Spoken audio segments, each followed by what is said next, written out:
नमस्कार, मैं रत्न सेन भारती। आज हम बात करेंगे 28 फरवरी के मौसम के बारे में। बिहार में मौसम का मिजाज लगातार बदल रहा है। कभी तेज़ धूप लोगों को परेशान कर रही है तो कभी बादल छाने से हल्की ठंडी का भी एहसास होने लगा है। फरवरी अब जाने वाली है, लेकिन रात और दिन के तापमान में लगातार उतार चढ़ाव का दौर अभी भी जारी है। खास तौर से रात और सुबह के समय में तो लोगों को हल्की ठंड का असर अभी भी देखने को मिल रहा है। हालांकि दिन में जिस तरह से ज़्यादातर जिलों के तापमान ऊपर जा रहे हैं, उससे यही लग रहा है कि गर्मी ने दस्तक दे दी है। पटना मौसम केंद्र के अगर हम बात कर लें तो सुबह में अगले कुछ दिन तक मौसम शुष्क बना रहने वाला है। दिन में धूप होगी, लेकिन रात में ठंडी का एहसास लोगों को होता रहेगा।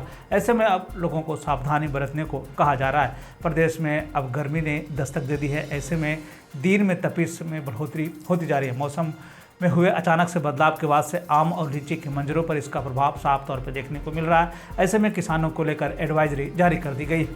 ऐसे में पौधा संरक्षण विभाग ने रबी फसल के अंतर्गत गेहूं मकई के उत्पादन में 10% तक की कमी आने की संभावना जताई गई है। बता दें कि विभाग ने कहा है कि गर्मी के कारण फसलों पर यह प्रभाव देखने को मिल रहा है। विभाग की तरफ से यह भी बताया गया है कि फल कम आ सकते हैं और इसमें मिठास में भी कमी आने की संभावना है। विभाग ने यह भी बताया है कि सितंबर 2022 के बाद से बारिश नहीं हुई है, जिसके कारण पत्तों पर धूल जमे हैं, जिसके कारण प्रकाश संश्लेषण की क्रिया बाधित होने लगी है। ऐसे में पत्ते भी काले होने लगे हैं और सड़ने की समस्या उत्पन्न हो गई है। मौसम विभाग के साथ साथ स्वास्थ्य विभाग लगातार लोगों को सतर्क कर रहा है, सावधान कर रहा है। तापमान में हो रहे बदलाव को देखते हुए लोगों को सतर्कता बरतने को कहा जा रहा है। सुबह और शाम ठंड रहने के कारण लोगों को ज़्यादा सावधानी बरतने को कहा गया। दिन चढ़ने के साथ साथ तापमान में बढ़ोतरी देखने को मिलती है। शाम होते ही तापमान कम होने लगता है और सुबह तक इसी तरह के हालात बने रहते हैं। ऐसे में बीपी और शुगर के मरीजों को ज़्यादा सावधानी बरतने को कहा गया है। अगर हम पूरे देश के मौसम की स्थिति पर एक नज़र डालें तो अगले 24 घंटे में कश्मीर, हिमाचल प्रदेश, उत्तराखंड, सिक्किम और अरुणाचल प्रदेश में हल्की से मध्यम बारिश की संभावना जताई गई है। साथ ही साथ पंजाब, उत्तरी हरियाणा और दक्षिणी तमिलनाडु के कुछ हिस्सों में हल्की से मध्यम बारिश की संभावना जताई गई है। जबकि 28 फरवरी से 2 मार्च तक पश्चिमी हिमालय में बारिश और बर्फबारी होने की संभावना जताई गई है। मौसम के बदलते हालात के बीच में आइए जान लेते हैं 28 फरवरी के तापमान का पूर्वानुमान।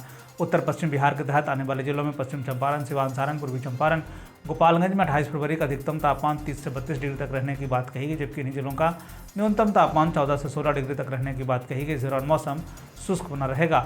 वहीं अगर हम उत्तर मध्य बिहार के तहत आने वाले जिलों की बात कर लें तो सीतामढ़ी, मधुबनी, मुजफ्फरपुर, दरभंगा, वैशाली, शिवहर, समस्तीपुर में 26 फरवरी का अधिकतम तापमान 30 से 32 डिग्री तक रहने की बात कही गई, जबकि इन जिलों का न्यूनतम तापमान 14 से 16 डिग्री तक रहने की बात कही गई। इस दौरान मौसम शुष्क बना रहेगा। उत्तर पूर्व बिहार के तहत आने वाले जिलों में सुपौल, अररिया, किशनगंज, मधेपुरा, सहरसा, पूर्णिया, कटिहार का 28 फरवरी का अधिकतम तापमान 30 से 32 डिग्री तक रहने की बात कही गई, जबकि इन जिलों का न्यूनतम तापमान 14 से 16 डिग्री तक रहने की बात कही गई। इस दौरान मौसम शुष्क बना रहेगा। दक्षिण पश्चिम बिहार के तहत आने वाले जिलों में बक्सर, भोजपुर, रोहतास, भभुआ, औरंगाबाद, अरवल का 28 फरवरी का अधिकतम तापमान 30 से 32 डिग्री तक रहने की बात कही गई, जबकि इन जिलों का न्यूनतम तापमान 14 से 16 डिग्री तक रहने की बात कही गई। इस दौरान मौसम शुष्क बना रहेगा। दक्षिण मध्य बिहार के तहत आने वाले जिलों में पटना, गया, नालंदा, शेखपुरा, नवादा, बेगूसराय, लखीसराय, जहानाबाद का 28 फरवरी का अधिकतम तापमान 30 से 32 डिग्री तक रहने की बात कही गई, जबकि इन जिलों का न्यूनतम तापमान 14 से 16 डिग्री तक रहने की बात कही गई। इस दौरान मौसम शुष्क बना रहेगा।